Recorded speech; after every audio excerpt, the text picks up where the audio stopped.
pintar bocah. Ya. Yang bahasa apa kata yang bocah ya? Bahasa Aceh. Yang bahasa Aceh jumpung kegun. Jumpung. Jumpung. Ya, jumpung. Hmm. Yang bahasa Indonesia? Jerami. Jerami. Jerami. Jerami. Hmm.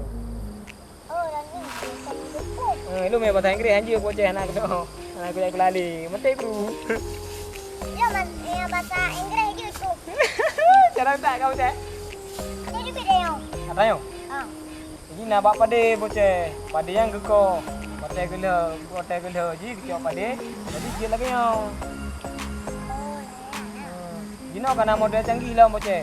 Anak tu ayah le tuang-tuang le jikoh di motor lang langsung je na ni pade di pasal Lampang bocah.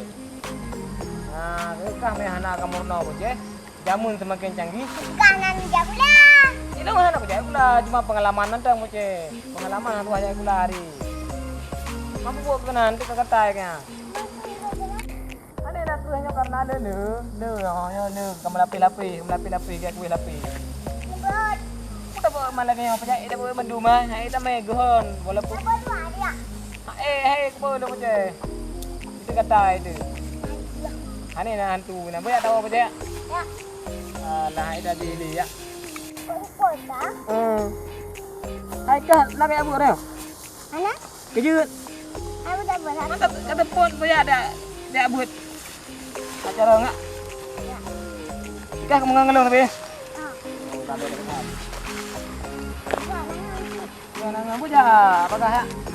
Ini kebunnya. Yuk. Anjir kata itu ya.